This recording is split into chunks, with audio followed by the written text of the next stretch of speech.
करवा चौथ की कहानी। ऐसा माना जाता है कहानी कहने और सुनने से आपको इस दिन का व्रत का पूरा फल मिलता है। और कहानी के बीच बीच में आपको हुंकारा भी भरना चाहिए कि हाँ, आप सुन रहे हैं। और दूसरी बात, हाथों में आपको जितनी चीज़ें हैं वो लेके बैठिएगा, गेहूं के दाने वगैरह। अब हम कहानी आपको सुनाते हैं। बहुत समय पहले की बात है। बीरबती नाम की एक राजकुमारी थी। जब वह बड़ी हुई तो उसकी शादी एक राजा से हुई। शादी के बाद वह करवा चौथ का व्रत करने के लिए माँ के घर आई तो बीरबती ने भोर होने के साथ ही करवा चौथ का व्रत शुरू किया। बीरबती बहुत ही कोमल और नाजुक थी और यह व्रत की कठोरता सहन न कर सकी। शाम होते होते उसे बहुत कमजोरी महसूस होने लगी और वह बेहोश सी हो गई।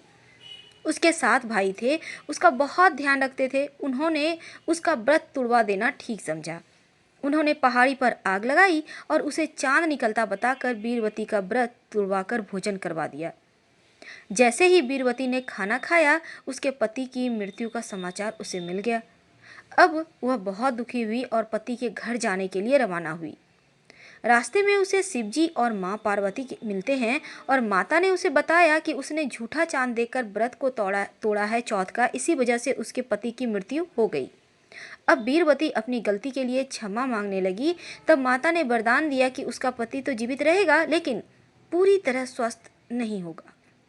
बीरबती जब अपने महल पहुंची तो उसने देखा राजा बेहोश थे। शरीर में बहुत सारी सुइयां चुभी हुई थी। वह राजा की सेवा करने लग गई। सेवा करते हुए एक रोज एक एक करके वो हर रोज सुई निकालती और 1 वर्ष बीत गया। अब करवा चौथ का दिन आया। राजा अब भी बेहोश था, शरीर में सिर्फ एक सुई बची थी। रानी बीरबती ने करवा चौथ का कड़ा व्रत रखा था और वह अपनी पसंद का करवा लेने बाजार गई।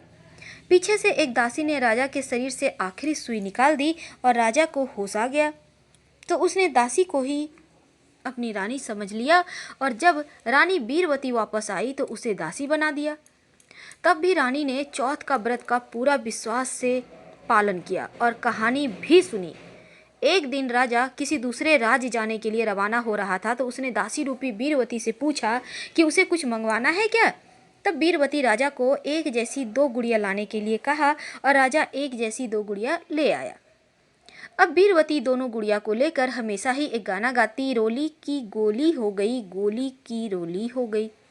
इसका मतलब होता है रानी दासी बन गई और दासी रानी बन गई। राजा ने जब इसका मतलब पूछा तो उसने सारी बात कह सुनाई। अब राजा समझ गया और उसे बहुत पछतावा हुआ। उसने बीरबती को वापस रानी बना दिया और उसे वही शाही मान सम्मान लौटाया। माता पार्वती के आशीर्वाद से और रानी के विश्वास और भक्तिपूर्ण निष्ठा के कारण उसे अपना पति और मान सम्मान वापस मिला। बोलो चौथ माता की जय। इसी कड़ी में एक और कहानी आती है करवा चौथ की, हुंकारा भरते रहिएगा। एक गांव में एक साहूकार के 7 बेटे और एक बेटी थी। सातों भाई और बहन में बहुत प्यार था।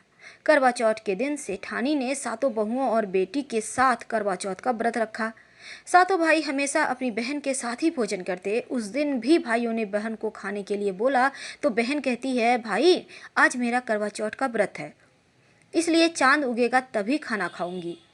भाइयों ने सोचा कि बहन भूखी रहेगी, इसलिए एक भाई ने एक दिया लिया और एक भाई ने चलनी लेकर पहाड़ी पर चढ़ गया। दिया जलाकर चलनी से ढक कर कहा, बहन चांद उगाया है, अर्घ देकर खाना खा लो। बहन ने भाभियों से कहा, भाभी चांद तो देख लो। भाभी कहती है, भाई जी यह चांद आपके लिए उगा है, आप ही देखकर चांद खाओ, हमारा खाना खा लो, हमारा चांद तो देर रात उगेगा। अब बहन भाइयों के साथ खाना खाने बैठ गई। भोजन का पहला कोर खाने लगी तो उसमें बाल आ गए, दूसरा कोर खाने लगी उसमें कंकल आ गए, तीसरा कोर खाने लगी तो ससुराल से बुलावा आ गया, बेटा बहुत बीमार है, बहू जल्दी आ जाओ। अब माँ ने बेटी के कपड़े निकालने के लिए 3 बार बक्सा खोला और तीनों ही बार सफ़ेद कपड़े हाथ आए। लड़की सफ़ेद कपड़े में ही पहन ससुराल के लिए रवाना होने लगी। तब माँ ने सोने का एक सिक्का उसकी साड़ी के पल्लू में बांध दिया और कहा, रास्ते में सबके पैर छूते जाना, जो अमर सुहाग का आशीर्वाद दे उसे यह सिक्का देकर पल्लू में गांठ बांध लेना। रास्ते में बहुत लोगों ने आशीष दिए पर अमर सुहाग का आशीर्वाद किसी ने भी नहीं दिया। अब ससुराल पहुंचती है तो देखती है पलने में जेठ जी की लड़की झूला झूल रही है। उसके भी पैर छूने लगी तो वह कहती है, सीले हो सुपूती हो, 7 पुत की माँ हो। यह आशीष सुनते ही उसने सोने का सिक्का निकालकर जेठ जी की बेटी को दे दिया और पल्लू में गांठ बांध ली। अब घर के अंदर प्रवेश किया तो कमरे में पति को मृत अवस्था में पाया।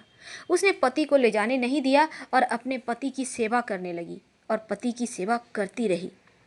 सासू माँ बचा हुआ ठंडा बासी खाना जो भी बचता नौकरानी के हाथ से यह कहकर भिजवाती कि जा मुर्दा सेवनी को खाना दे आ।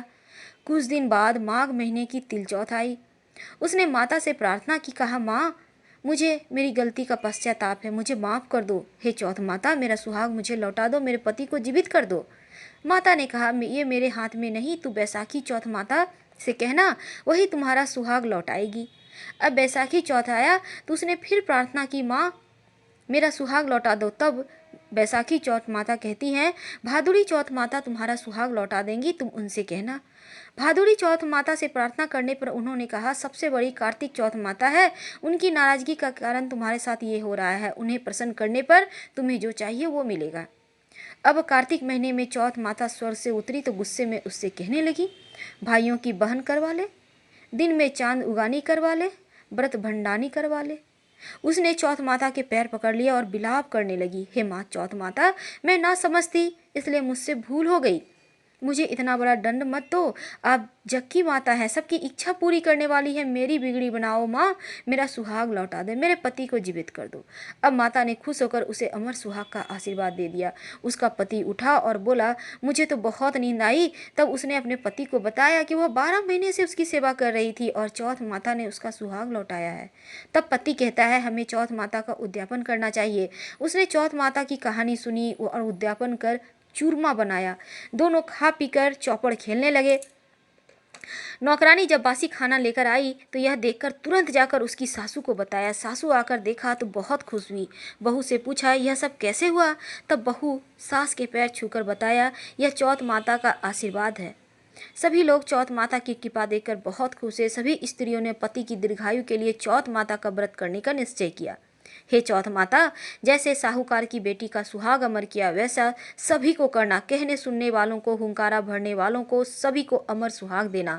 बोलो मंगल करनी दुखहरनी चौथ माता की जय। हुंकारा भरते रहिएगा। अब अंत में गणेश जी की कहानी सुने बिना तो आपका ये व्रत अधूरा रह जाएगा, इसलिए गणेश जी की कहानी सुनने के बाद ही आप उठें। हुंकारा भरते रहें। आइए हम गणेश जी की कहानी आपको फटाफट सुना देते हैं, क्योंकि आपने बहुत समय से वेट किया है।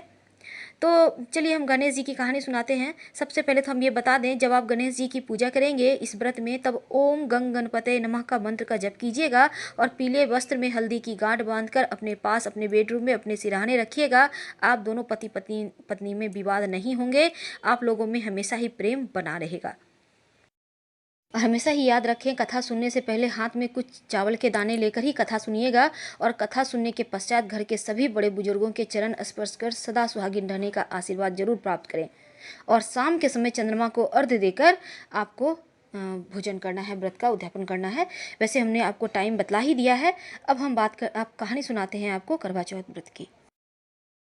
एक बुढ़िया थी, बहुत ही निर्धन और अंधी, साथ ही साथ आंखों की रोशनी नहीं रहने के कारण थोड़ी दुखी रहती थी, लेकिन गणेश जी की पूजा किया करती थी। उसके एक बेटा भी था और बहू भी थी। वह बुढ़िया सदैव गणेश जी की भक्ति करती। एक दिन गणेश जी प्रकट होकर बुढ़िया से कहते हैं, बुढ़िया माँ, तू जो चाहे मांग ले। अब बुढ़िया कहती है, मुझे तो मांगना नहीं आता, कैसे और क्या मांगू भला? तब गणेश जी कहते हैं, अपने बेटे बहू से पूछकर मांग लेना। तब बुढ़िया ने अपने बेटे से कहा, बेटा गणेश जी कहते हैं तू कुछ मांग ले, बता मैं क्या मांगू? तब बेटा कहता है, माँ तू धन मांग ले। अब बहू से पूछती है, बहू मैं क्या मांगू? तो बहू कहती है, माँ नाती मांग ले। तब बुढ़िया ने सोचा कि ये तो अपने अपने मतलब की बात कहते हैं, इसलिए बुढ़िया ने पड़ोसियों से पूछा तो उन्होंने कहा, बुढ़िया तू तो थोड़े दिन ही जिएगी, क्यों तू धन मांगे, क्यों नाती मांगे? तू तो अपनी आंखों की रोशनी मांग ले, जिससे तेरी जिंदगी आराम से कट जाए। इस पर बुढ़िया कहती है, यदि आप प्रसन्न हैं गणेश जी महाराज, तो मुझे 9 करोड़ की माया दे दे, निरोगी काया दे दे, अमर सुहाग दे दे, आंखों की रोशनी दे दे, नाती दे, पोता दे और सब परिवार को सुख दे, अंत में मोक्ष दे। यह सुनकर गणेश जी कहते हैं, बुढ़िया माँ तुमने तो हमें ठग लिया, फिर भी तूने जो मांगा है वचन के अनुसार तुझे सब मिलेगा। और यह कहकर गणेश जी अंतर्ध्यान हो गए। बुढ़िया माँ ने जो कुछ मांगा था सब कुछ मिल गया। हे गणेश जी महाराज, जैसे तुमने उस बुढ़िया माँ को सब कुछ दिया वैसे ही सबको देना। हर हर महादेव।